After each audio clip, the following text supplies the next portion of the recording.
I've been drawing some coven heads these past few days from the Owl House, Abberwolf was requested a lot, and a lot of you wanted to know my thoughts on this interesting little beast. Honestly, beyond thinking they're adorable, despite being the head of the Beast Coven, I don't have many thoughts. I generally like the character and they give me strong Thundercats vibes. Is that going too far back for some of y'all? Thundercats was a show that was pretty popular in the late 80s and about the mid 90s. I'm not sure if Abberwolf is inspired by that, but I wouldn't be surprised. Also, I know it's kind of odd, but I ended up changing Eber's nose. I couldn't help it. I tried so hard to keep their nose human looking as it is in the series, but every time I sketched it, it was just really weird. So I gave in and made them a little animal nose instead. I've been asked to draw Bellows from the Owl House, and I mean, since I'm drawing almost all the characters from the show, of course it's only right to draw the morally corrupt Emperor Bellows. And while I haven't completed season 2 just yet, his motivations for why he's doing what he's doing aren't all that surprising, especially when you put all the clues together that we've been given about him since the beginning, unless of course there's an even bigger motivation reveal about to happen at the end of season 2 that I'm not ready for. But a lot of you all were more interested in my thoughts about season 2, Hollow Mind, where big things are revealed about Hunter. Can't lie, watching what Hunter went through in that episode was really heart-wrenching. I will say, thankfully, Hunter has someone like Darius who actually cares about him, as opposed to whatever the heck sort of care Bellows gives him, which isn't care, it's just fear. Who's next? So, Harpyeda from the Owl House is probably the coolest thing to come out of Ida's curse. I know Ida's curse seems scary and uncontrollable, but honestly, the fact that she was able to take this form by facing the curse makes me wonder a lot about how useful this could end up becoming. Like, they call it a curse, but is it really? When we see Ida confronting her inner beast, it seems that when she's able to communicate effectively and come to an agreement with it, then they both get to fuse together to become Harpyeda instead of fighting each other to either be full beast or full Ida. This form seems to make her pretty powerful, and I wonder what the limits of that power is. Maybe she'll be the one that defeats Bellows, or at the very least is able to hold her own with him. Maybe it's only a curse because she had no control over it, but the more she accepts it as part of herself, the more powerful she could probably become. I kind of wonder if Lilith will be able to do the same. So who's next? V is a little basilisk from the Boiling Isles in the Owl House, and she's adorable. I'm glad that when we're introduced to V, she's just looking for a safe place. I'm also relieved to find out that it was V sending Luce's mom the letters from camp, because that mystery had me stumped for quite a while. One fan thought it was Ida doing it, which seemed plausible because if she started sending the letters from early on when she wasn't as attached to Luce as she is now, but then probably couldn't stop sending the letters after realizing it's wrong, because if she did, then Camila would worry. I also know that a lot of fans thought it was Amity because the way Luce was written in Amity's note to ask her to Grom and the way the imposter signed the letter was similar. But YouTuber It's Rebecca Rose points out that this theory falls flat because why the heck would Amity send letters to Luce's mom? Logically, it makes no sense. But V is introduced into the series and then it all makes sense.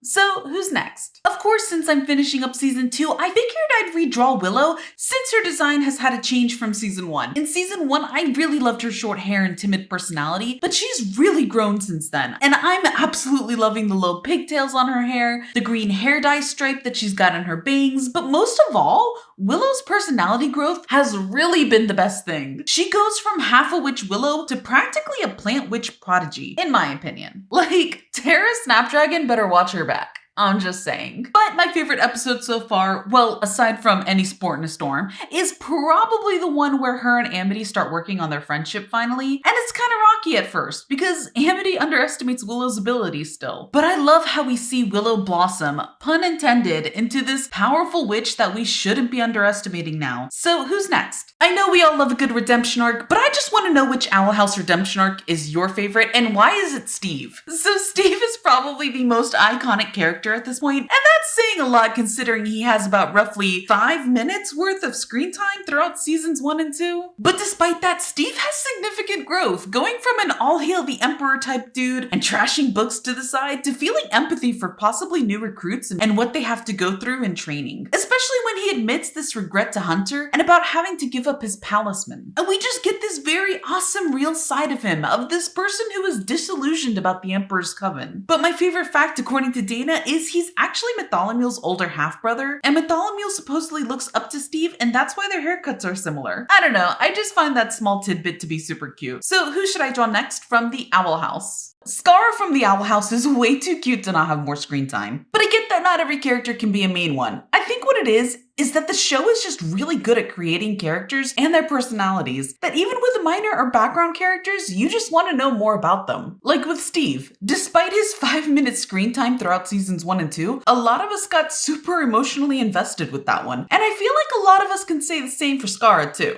And I like how even with these background characters, the creators still give us glimpses of change and growth. Just like Steve going from a zealous Coven scout to turning against the Emperor's Coven in the end, we see a big change in Scarra also. At first, she's part of Basha's mean girl pack. And while she's not as mean as Basha and is actually intimidated by Basha herself, we see her throughout season 2 sort of drift away from that crowd, even joining Willow's flyer derby team. So who's next? Methomil from the Owl House started out as such a little twerp, especially to Gus, but just like other minor characters like Scarra and Steve, Methomil goes through a lot of good character growth for the better. His personality in the beginning is definitely one that shows he's a bully because he's been bullied terribly by others, and of course since he's the new kid from Glandis, Hexside is his new start. So I'm sure he was probably thinking that if he's gonna make sure he doesn't get bullied this time around, then he needs to take the initiative and make sure people find him cool. Too bad that plan backfires on him, but the interactions between him and Gus are nice to see when they're not yelling or being frustrated with each other. And since Dana confirmed that Steve the Coven Scout is Methomil's older half-brother, I kind of wonder if Steve is starting to impart some of the chill wisdom that he's gained recently onto Methomil. Who's next? So Alador from the Owl House is up next, and I just want to know, how in the world did this dude end up with someone like Adalia? A part of me wonders if maybe it just has to do with Adalia having such a strong and overwhelming personality, whereas Alador is more calm and reserved. I do get that they may have been friends in school,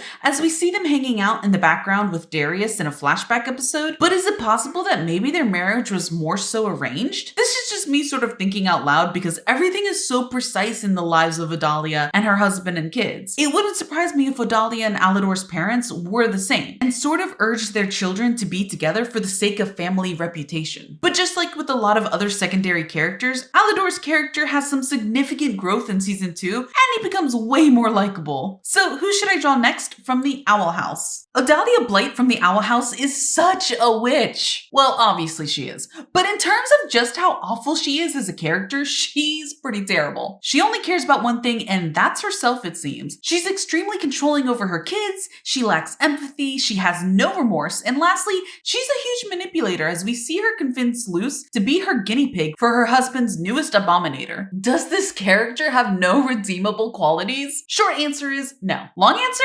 Absolutely not. And I don't know if this is an unpopular opinion or not, but I kind of hope she doesn't become redeemable. I mean, obviously we always want people to change for the better, but the truth is, sometimes people don't change for the better. And the way things are going with her and her family, it seems like they're kind of done with her at the moment. Makes me wonder if there's a season 3, if her and Alador will end up separating. So who's next? Camila from the Owl House is our main character's mom, and I'm really loving how shows these days are involving parents more. I feel like oftentimes when I watch shows or read books where the main character gets whisked away from Earth and ends up in some other realm of magic and stuff, the parents sort of get forgotten. And then there's always some weird way that it's explained why the parents never freaked out or looked for them, or why they just calmly accepted the events that happened. A common one is time fluctuations, like years spent in, say, Narnia is only seconds on Earth, so nobody even realizes anybody is missing. But in the Owl House, Luce tells her mom, and her mom even has to get involved on this whole adventure of saving V. It's just kind of refreshing and a bit more realistic in my opinion. Though I will say Camilla's reaction to wondering why Luce left kind of broke my heart. I really hope we somehow get a season 3 to further explore that. I finally finished the Owl House season 2 and I just what?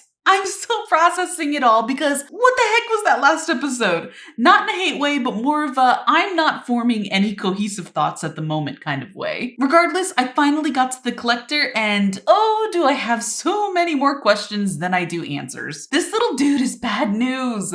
I can't explain it, or maybe I can, but if we thought Bellows was bad, this one is gonna be astronomically bad. We haven't been given season 3 yet, but I have some guesses that Ida and King will most likely be the ones to step up to this battle. King, because, well, we can pretty much assume he's got some crazy power behind him, and Ida because her curse, I think, is going to turn into something even more wickedly awesome. I also feel we can assume that this collector kid is some sort of a god, given how easily he's able to manipulate things, but I mean, King is a titan, right? So perhaps he has much more unimaginable power that hopefully can outmatch this kid? At least I hope. So who's next?